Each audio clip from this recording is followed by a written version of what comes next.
Hello, it's July 6th, and I've been dealing with some tension lately. Been kind of feeling this like pull or like pull away from I feel like I'm moving in kind of like the right direction, but it's a little askew, like it's a little off. And I think the central tension there is that in the way that I've integrated my work, there's a lot of spirituality and a lot of like what's the bigger meaning and where does everything fit into this whole context? Like um, how does like a work life fit in with like um, my personal identity? And then how do like human design and hypnosis kind of like layer on top of that? And it's almost like human design itself, hypnosis itself, like some of these things already are kind of like out there in terms of like my background and like where people like have these conversations, um, like in rooms of like healthcare and science, it doesn't really come up per se unless I bring it up. Same with kind of business, right? Like there's a lot of like science and measurement and kind of like like looking for evidence that something works um, before saying that it does work.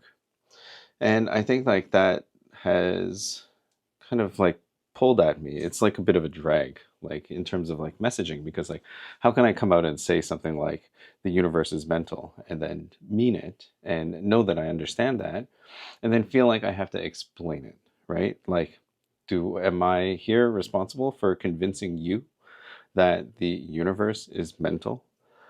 Um, and this comes from like Hermetics and the Kabbalion and a lot of like different like ancient wisdoms will talk very similar ideas. Probably right now, the closest thing to this is that we live in a simulation, which is like everything is kind of made up, right? If you think of mental in terms of like those terms, then deciding whether or not we live in a simulation is probably like it's like our modern day reflection into that.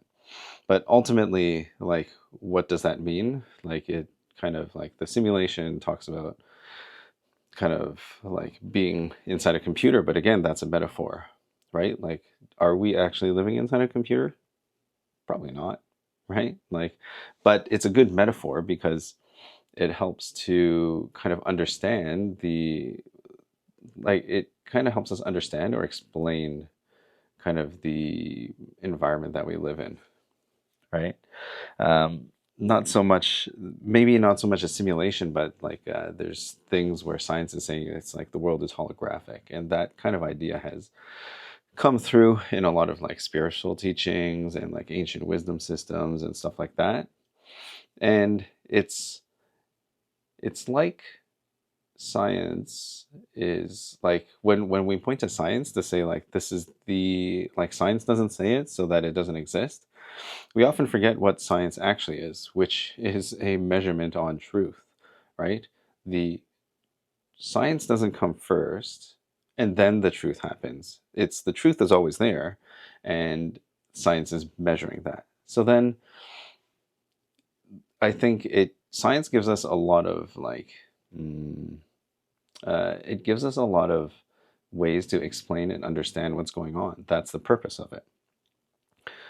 At the same time, you are living your own truth and finding like a broad truth. Like in science, there's like talking about like the power of a study and how like good the evidence is. Like, do you have a large enough sample size to get like an answer that's applicable to a large number of people, right? Ultimately, this is talking about like a standard deviation. It's like Parkinson's rule of 80/20. And it describes a lot. It describes broad trends. And then at the same time, it won't describe you specifically. So, like I was watching a video yesterday, and it was a video with the one of the founders of Sistema, and he was talking to a religious figure, because there's a lot of like religious kind of um, background to it. Like I don't fully understand, but anyways, the person was talking about how like You have to feel from the stomach and the gut. And like that sends signals up to the brain. And from the perspective of human design, that talks about the generator sacral response, which is a gut yes or no. It's like instinct, like your gut instinct. And coming from there and giving the message, like that makes sense, right? I saw another creator on TikTok talk about how the mind or the brain is like a receiver rather than a generator of thoughts. And that again lines up with the ideas of human design. It's kind of like that creator was saying that the it's being measured by science, and I agree, right? Like I totally agree with that. I don't know. I didn't know the science. I haven't read the research behind it, and at the same time, coming at it from a different angle of like human design, the head center is the center for reception of thought. So it's it's like that same idea that's said, and one is maybe anecdotal, until you begin to like experience it for yourself. You can easily say like, yes, this is truth, or no, this is not my truth. And I think like the idea of truth then becomes very polarizing, because like what's true for me may not be true for you, right? Like I have my own experience of reality. I have my own experience of all of this. And it might not line up to you, or it could, but it's something that is like just a little bit far out for you, right? Because my level of understanding and my experiences are different than yours. So when I look at human design, and I know that like the head center, for example, is the center for reception of thought, like that matches my experience very well, which is to say I have an open head center, and that means like all the thoughts are like, it's a receiver for that. So I have, um, I guess sometimes it's easy for me to get lost in my thoughts. Um, and what helps is to remember that kind of those things are from outside of me, and that it's not to follow the ones that are kind of most jarring, and kind of loudest, that demand the most attention, but the ones that feel the most right. And that's kind of this the part that's like important to integrate in all of this. It's not just like a mental kind of understanding of things, but also you need to be able to feel it in your body. So that's where this program that I'm putting together is trying to come in and fill that gap of first giving you a map of who you are, right? Like that's kind of the easy part, to take a look and sit back and reflect. And then next is to move through and like let go of all the crap that's not yours. Let it all go. And then finally, like feeling into yourself, like embodying that. And I think for me, that tension becomes like, if it's, if I'm not feeling into something new, like this, I think is something that as I've been trying to articulate over the last number of days, and like recently it's starting to become a little bit more clear, which is to say that it's to say that I'm starting to look at this struggle that I'm having, and working on integrating it in. And what I'm realizing is that I understand the story that I want to write. Like that's getting clearer, right? So, and I understand the beliefs that are limiting, that are kind of like in the way of saying like, no, you can't go this way. Like, who wants to hear this? Nobody's going to understand you. Like that's one of the big ones of like, I feel like I have to start from the very beginning, like go to the beginning of time and explain all the way forward until this point so that other people can understand it. And at the same time, like there's a lot of messages out there that I see that are very like aligned and resonant with this. So those thoughts are out there already. So what that is logically saying to me is that there are people out there who are ready for this message. So it's something that I'm realizing that I'm like in this moment, in these moments of like the shift. And I guess like what I would imagine right now is you're observing me moving through different phases of things, right? And usually it starts like kind of like from the other way of like um, you would apply for a job and then you would get the job and then you learn to do the job as you have it, right? Um, like when that's the usual way that it works, right? You get into a role and then you figure out how to do it. Like you know that you're qualified, you've applied, and then the people who have like, that are making the decisions are like, oh yeah, this person's qualified, so I'm gonna put them into that role. And then you get into the role and you're like, I need to figure this out. Like when I first became a pharmacist, it's like I went from student to pharmacist, and there was that point. Basically, it's like, okay, like now I'm in this role, I have to be this thing. So then I need to figure it out. Otherwise, I won't be successful at it. And I did. The same thing happened when I became an owner. Like I owned my own pharmacy and I was operating that. And uh, one of the things my store administrator said to me early on was, you realize you're the boss, right? And I'm like, yeah, I know I'm the boss, right? Like, but I don't want to be the boss. I'm just like, I'm here to support all of you and blah, blah, blah, all of that stuff. And at the same time, it's like I had to remember that I inhabit that space because there is, whether good or not, like it's just a position that people look to for either leadership, support, comfort, whatever. And to remember that it's like, oh, I need to learn how to do this role. So then I'm like put into this role, and then like I gotta like learn how to do it, right?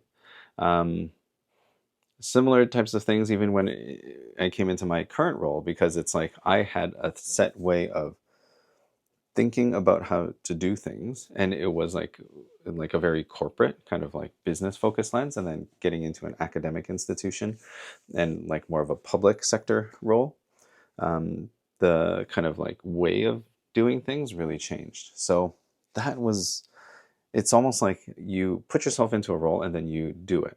Now the difference here is like this I didn't apply for. This I'm literally, so it's like starting your own business, entrepreneuring, and then like making stuff like this. It's like I didn't apply for a role. Nobody said that I was qualified. Like, okay, and like suddenly all the external validation is not necessarily there, right? Um, and then maybe mistaking like external validation for kind of like likes and follows and things like that online as some kind of indicator to say, hey, like I'm doing the right thing, you know?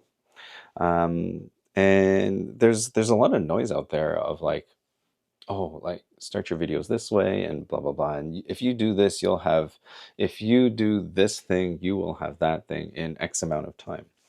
And like cool, but like it's again not my voice, right? So then if I'm thinking about like this whole entrepreneur thing, right? I've seen so many ways of people saying like, do this, do this, do this, do this, and then you will have that success. And sure, I think that's true, because there are like formulas that you can repeat and do over and over again that will work. And then at the same time, if I do that, I won't have my success. I will have your success. I will have the thing that that person is kind of has received, whatever that is. And sometimes it's like, do people that sell like these things actually have all of these outcomes? Like, I don't know. Because if it were so easy, then everybody should be doing it. Everybody could be capable of doing the same thing, and I think that they are. But success looks different to different people, and success, the path to success is different for different people. So while I do believe it's important to learn and all of this, I think that I'm gonna have to go my own way. I'm gonna have to go my own way and be okay with it, right? Like, I don't like these long meandering videos. I'm doing my best not to make them too long because like attention spans and stuff like that. And even like when I listen back, to my own videos, it's kind of like, is this like engaging? Is it? I mean, I like throwing them on in the background and like just chilling with myself. For me personally, like I have a vested interest in this, and it's also like nice to kind of revisit where I was about 3 weeks ago. Time travel. So yeah, that kind of like central tension between like um, tying in all of the spirituality and metaphysical stuff that's behind all of this, and how to talk about that is something that I've been questioning and just kind of like trying to like think my way through. And you know what the funny thing is that like the things that I post are not, I don't know, like are they seen by a lot of people? Like maybe they are. Like this is the other thing that's kind of sneaky, because I've had this experience over the last number of years where, or even like the last year and a half or so, where I would post content and then I wouldn't have necessarily like comments and likes and like indicators online, but then like people that I know that I see in person, they're like, I saw that thing that you posted, I liked it, or I like what you post, basically. And it's really nice to hear those types of things, because then it's like it's kind of my feedback, right? That's my external validation that somebody likes it, you know. And then like there's that added layer in the back of like, are people just saying this because they know me? Um, and maybe, but then I guess like people will only say things if they know who you are and that matches, and then they like it. So like that's just my like overthinking of like those intrusive thoughts. Intrusive. um, so then I think I'm at this point where like in my personal like conversations with people, I love chaos. I think chaos is so much fun, and I think chaos is our natural state. Like that's what science says, right? Like entropy, like the system always gets more disordered and all of this stuff. From a like mechanical, material, physical level, like classical physics, right? There's chaos.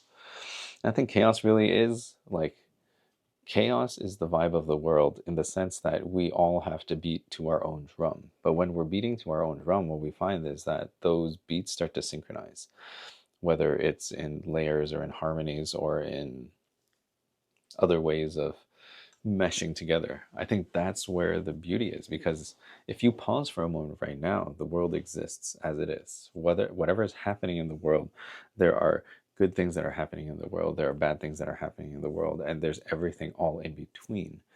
And at the same time, it's like this is all that we have right now.